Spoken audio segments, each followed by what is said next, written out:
गुरु ब्रह्मा गुरु विष्णु गुरुर्देव महेश्वर गुरु साक्षात् परम ब्रह्म तस्मै श्री गुरुवे नमः। ओम नमो ब्रह्म दिव्यो ब्रह्म विद्या संप्रदायभ्यो वंश ऋषिभ्यो महद्भ्यो नमो गुरुभ्यः। सर्वोपल्लवरहिता प्रज्ञानघनः प्रगद्धो ब्रह्मेवामस्मि। ओम नारायणं पद्मं वसिष्ठं शक्तिं च तत्पुत्रं पराशरं च व्यासं सुखं गौड़पदं महान्तं गोविन्दमथासि शिष्यं श्रीशंकराचार्य मथास्पदपादं च हस्तामलकं शिष्यं तं तोटकं वर्तिकारणसुगुरु शन्ततोमानतो अस्मि। श्रुतिस्मृतिपुराणानामालयं करुणालयं नमामि भगवत्पादं शङ्करं लोकशङ्करं शङ्करं शङ्कराचार्यं केशवं बादरायणं सूत्रभास्कृतो वन्दे भगवन्तो पुनः पुनः। ईश्वरो गुरुरात्मेति मूर्तिभेदि विभागिने व्योमवक्ताय देहाय दक्षिणामूर्तये नमः। ओम श्री गुरुभ्यो नमः। ओम श्री परमात्मने नमः। हम लोग गीता के 11वें अध्याय का अध्ययन कर रहे हैं। नारायण जगत की प्रत्येक अनुभूति हमें प्रभु का स्मरण दिलावे, ये आध्यात्मिक साधना है।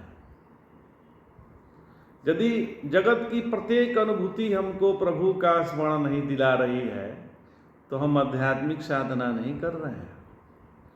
अच्छा हो तो भी हरि इच्छा, और यदि बुरा हो तो भी हरि इच्छा। इसमें हम जितनी सूक्ष्मता से जाएंगे तो हमारे में परमात्मा का प्राकट्य बड़ी सहज रूप से हो जाएगा, सहज भाव से हो जाएगा। ध्यान दीजिएगा, भगवान का प्राकट्य केवल आनंद स्वरूप है। भगवान का जो प्राकट्य है वो आनंद ही स्वरूप है। महाराज, हम दुखी होने से इनकार कर दें, हम दुखी नहीं होंगे। आगे भगवान श्री अर्जुन के प्रश्न का उत्तर दे रहे हैं। भगवान कह रहे हैं, कालोस्मि लोकक्षय प्रबुद्धो लोकान् क्षमाः तुमिह प्रवृत्तः रीतेऽपि त्वां न भविष्यन्ति सर्वे ये स्थिताः प्रयत्निकेषु योद्धाः। श्री भगवान बोले कि मैं लोकों का संहार करने के लिए बढ़ा हुआ काल हूँ, यहाँ लोगों का संहार करने में ही लगा हूँ। इस दोनों संसार में जो वीर विद्यमान है वह मेरे बिना भी, मतलब तुम्हारे द्वारा न मारे जाने पर भी बचेंगे नहीं। उनकी गति वही है। श्री भगवान ने यहाँ अपने को काल कहा है, क्योंकि अगले श्लोक में कहेंगे कि ये सब मेरे द्वारा मारे हुए हैं, तू केवल निमित्त मात्र है, इसलिए तुम केवल निमित्त मात्र हो जा। मतलब तेरे सिवा मैं सभी का संहार करूंगा। भगवान अपने अभक्तों का, दुष्टों का या रजोगुणी तमोगुणी भक्तों का संहार करते हैं। यहाँ यद्यपि भीष्म आदि सात्विक भक्त हैं, तथापि दुर्योधन आदि का संग करने से वे भी वध के योग्य हो गए हैं, इसलिए उनका भी संहार करेंगे। यहाँ न भविष्यन्ति सर्वे ऐसा बहुवचन है। इसका अर्थ है जैसे केवल स्वप्न दृष्टा ही रह जाता है और सब स्वप्न पुरुष जगने पर नहीं रहते हैं, उसी प्रकार अब बोध होने पर तेरे सिवा और संपूर्ण दृश्य सत्ता शून्य हो जाएगा। कितना अच्छा बात बता दिए। मतलब जैसे सुसुप्ति अवस्था में न स्वप्नावस्था होती है न जागृत अवस्था रहती है, केवल स्व की स्थिति ही रह जाती है, बाकी सबका बाध हो जाता है। वैसे ही केवल तुम ही रह जाओगे और कोई शेष नहीं रहेगा। अब युद्ध में उदासीन हुए अर्जुन को उत्तेजित करते हुए बोलते हैं, तस्मात् मुत्तिष्ठ यशो लभस्व जित्वा शत्रूणां भक्ष्व राजसमृद्धं मैवेते निहताः पूर्वमेव निमित्तमात्रं भव सव्यसाचीन। अर्थात इसलिए तू खड़ा हो जा और यश प्राप्त कर और शत्रुओं को जीत कर इस समृद्धशाली राज्य का भोग कर। ये सब तो पहले ही मेरे द्वारा मारे जा चुके हैं। हे सव्यसाचीन, तू केवल निमित्त मात्र हो जा। सव्यसाचीन अर्जुन को इसलिए कहा क्योंकि अर्जुन बाएं हाथ से भी बाण चला सकता है, दाहिने हाथ से तो चला ही सकता है, बाएं हाथ से भी चला सकता है। फिर बोल रहे हैं भगवान, द्रोणम च भीष्मं च जयद्रथं च कर्णं तथान्यानपि योद्धे वीरान् मया हस्तास्त्वं जाहि मा व्यथिष्ठा युधस्व जेतासि रणे समत्पान्। द्रोण, भीष्म, जयद्रथ, कर्ण तथा अनेक वीरों को जो मेरे द्वारा मार दिए गए हैं तू मार। तू घबरा मत, युद्ध कर, संग्राम में तू ही अपने शत्रुओं से जीतेगा। भगवान कहते हैं कि मैं काल हूं, तो इसका अर्थ क्या है? भगवान कह दिए कि मैं काल हूं, तो इसका क्या अर्थ है? शास्त्रों का अनुसार जो है काल का अर्थ है वह शक्ति जिसके कारण सभी में ऐसा परिवर्तन आता है जिसके कारण वह वस्तु अपने ही नाश को प्राप्त हो जाती है। उदाहरण के लिए एक आम का बीज ले लीजिए, उसको हमने बो दिया, वह धीरे धीरे फूलेगा, फिर उसमें अंकुर निकलेगा, फिर बढ़ेगा, उसके बाद पत्ते आएंगे, फिर फूल आएंगे, फिर फल आएंगे और फिर फल बढ़ेंगे, उसके बाद पकेंगे, फिर वो नीचे गिर पड़ेंगे, फिर वो सड़ेगा, उसके बाद उसमें गुठली अलग हो जाएगी और वो उस गुठली से दूसरा पेड़ निकलेगा। यह जो चक्र बराबर चल रहा है वह जिस शक्ति कारण से हो रहा है वह है काल, वह काल है।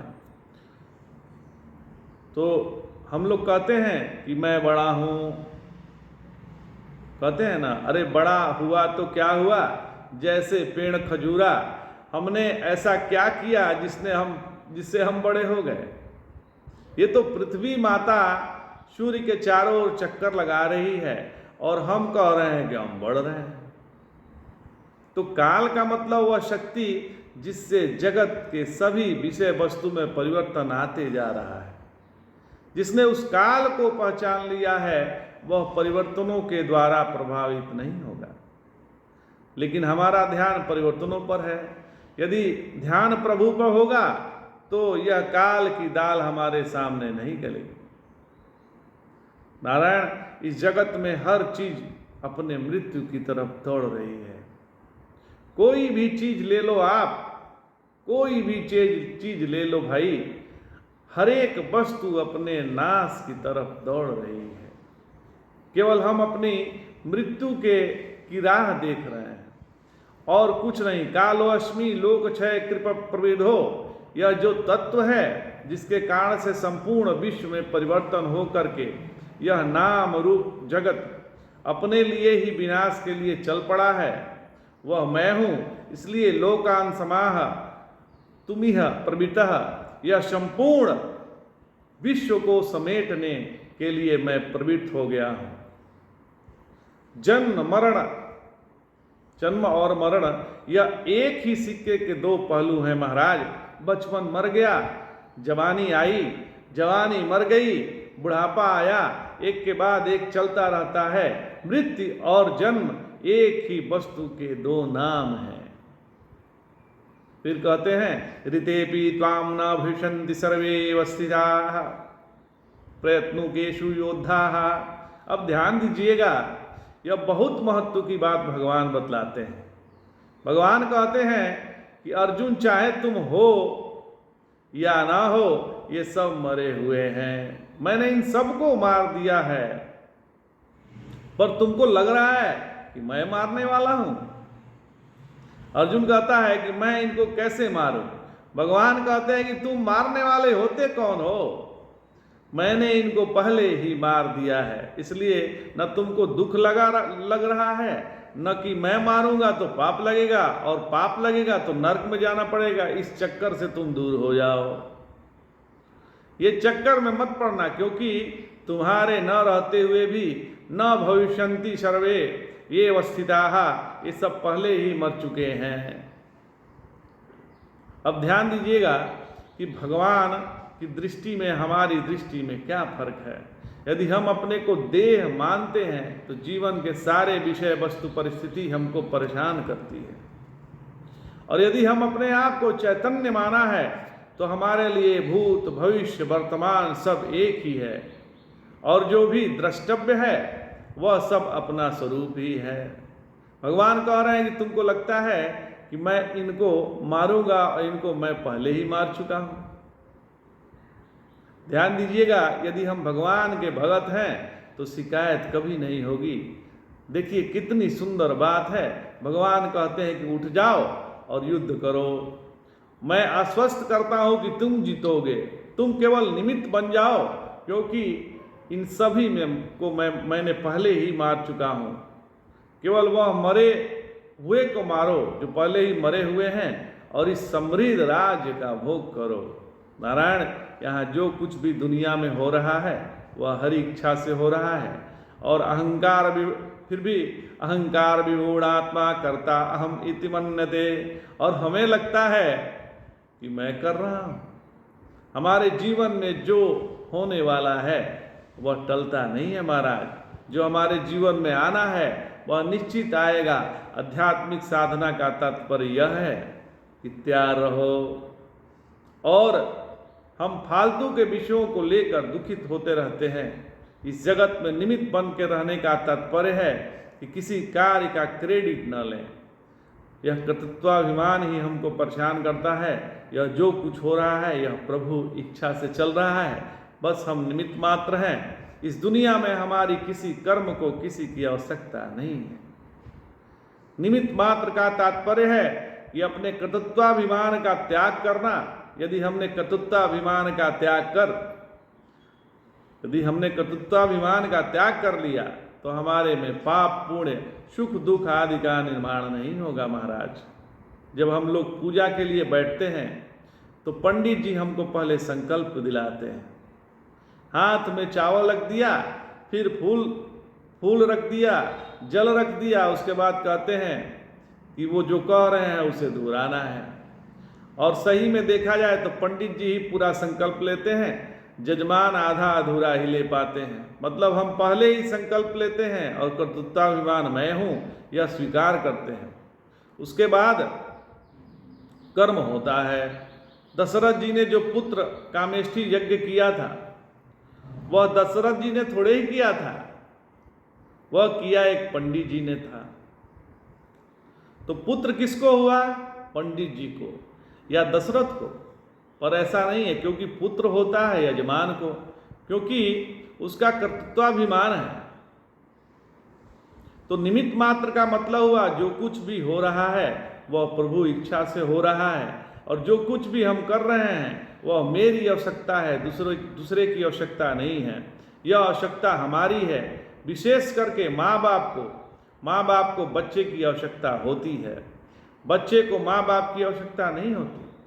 जब बच्चे नहीं होते तो माँ बाप परेशान रहते हैं, जब बच्चे होते हैं तो भी माँ बाप परेशान रहते हैं, क्योंकि इस दुनिया में कुछ नहीं करना है महाराज। ये सब प्रभु की लीला चल रही है। जिस दिन यह समझ में आ जाएगा, जिस दिन समझ में यह आ जाएगा कि यह सब प्रभु की लीला है, तो हम इस श्लोक को अर्थ समझ पाएंगे। मय वेति निहता पूर्वमेव निमित्त मात्रम भव सभ्यसाचिन। आज इतना ही। जय जय शंकर, हर हर शंकर।